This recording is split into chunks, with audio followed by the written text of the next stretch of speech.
Good morning and welcome to the latest edition of WLTV West Leyden Television. I'm Carolyn Kraska. And I'm Gisela Alamo. And happy National Dessert Day. Don't worry and go ahead and eat that extra cookie or cupcake. Speaking of cupcakes, this past week several cake decorating students had the opportunity to whip up their spooky ideas and compete in this semester's Cupcake Wars. WLTV's Esme Torres met a few of this year's winners to learn more about the event and what book inspired their ghoulish creations. Hi, it's Esmeralda Torres, and I'm here with Z Roberto. Can you tell us what was the theme for this year's Cupcake Wars? It was mostly about Halloween and like terrifying stuff. Okay, and how did you get chosen to participate in Cupcake Wars? It's basically people who have taken cake decorating or are currently taking cake decorating. Okay, and how did you prepare for today? Well, I sketched everything that I was going to make, and I just wrote it down step by step, and I just followed everything I was writing down. I'm here with Ashley O'Donnell, who came in second place. Ashley, can you tell us who were some of the judges? Some of the judges were Dr. Bonilla, Mr. Sherrills, and along with a few other teachers. Okay, and what were some of the prizes you guys got? Well, we won Amazon gift cards. Okay, thank you. I'm here with Erica Morales, who came in third place. Erica, what advice do you have for the future competitors? I say just be creative and be yourself. That's it. Okay, thank you. Back to the studio. Thanks, Esme. It's all fun and games in physics classes this week as they prepare to show how the law of physics apply to carnival games. WLTV's Leslie Minaris gives us the inside scoop on this fun event. Hi, I'm Martin Bonilla, and I'm here with Mr. Hammond, a science teacher at West Leyden. So, Mr. Hammond, can you tell us about the Carnival of Physics? Yeah, so in our conceptual physics classes at East and West, we are doing a project where the students are going to build mini carnival games. And then when the project's over, we're going to host our own little carnival here at the school. All right, and can you tell us who's invited to the carnival? So far we have 40 or 50 elementary students from Westdale Elementary that are going to come. And also some science teachers are going to bring their students to the carnival as well. All right, and how long have you been planning this carnival?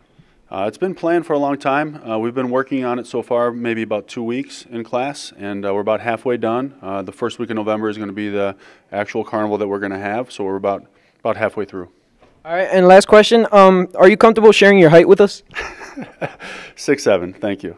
Back to the studio. Thanks, Leslie. Competing at the varsity level can be tough for any high school athlete, but competing at that level as a freshman can be a little intimidating.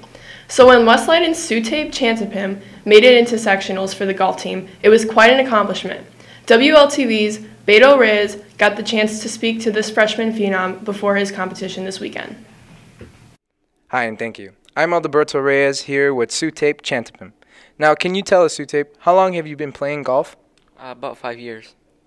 And can you give us more detail on how it was to represent Leyden as a freshman playing in sectionals?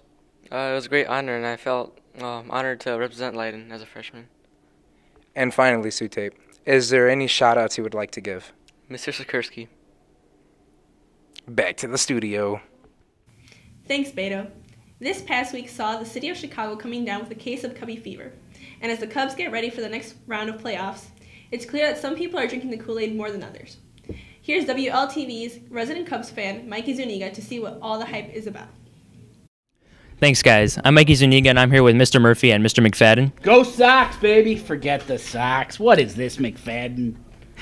So, Mr. Murphy, how do you feel about people jumping on the Cubs bandwagon this season? They're jumping on the bandwagon because the Cubs are the best team in baseball. Come on, who wouldn't want to be a Cubs fan? They're going to come to a game, and they're not going to go back because Chicago and Wrigley Field are the best. How do you feel about the people jumping on the Cubs bandwagon this season? I think every Cubs fan is a bandwagon. Oh, it's going to be next year, and now it's a year, so now I'm going to be a Cubs fan again. Ridiculous. We can fill the seats. 3.2 million people. 1.7 this year? Who's got the money? Let's talk.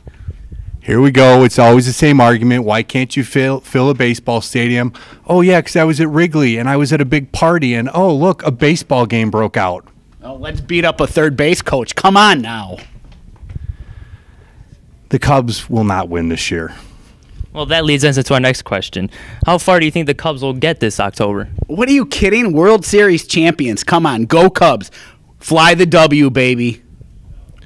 In typical Cubs words, maybe next year. Oh, God, McFadden, come on. All right, so what is one thing you guys have to say to all Cubs fans currently watching this broadcast? Go Cubs, go! What is that? What does that sound? Oh, I think it's the GOAT again. All right, thank you guys. Back to the studio. Thanks, Mikey. Well, that's all we have for you this morning. Don't forget to join in the Pink Out to support the varsity football team tonight against Morton. It's senior night for the players and the band members, so let's have a great turnout. Good luck to all the other sports competing this weekend, and don't forget, go Eagles and the Cubs! I feel like I talk like with a list for like how Kim Kardashian talks. She's like, if you know how I feel, why would you say that? Like, you put me in such an uncomfortable position. Like, you know, as we go forward, you know, I want to be involved in the cupcake wars because I'm a great cupcake eater. okay. Thank you. Back to the studio. Happy National Dessert Day. Do not worry and go ahead and eat that extra cookie or cupcake.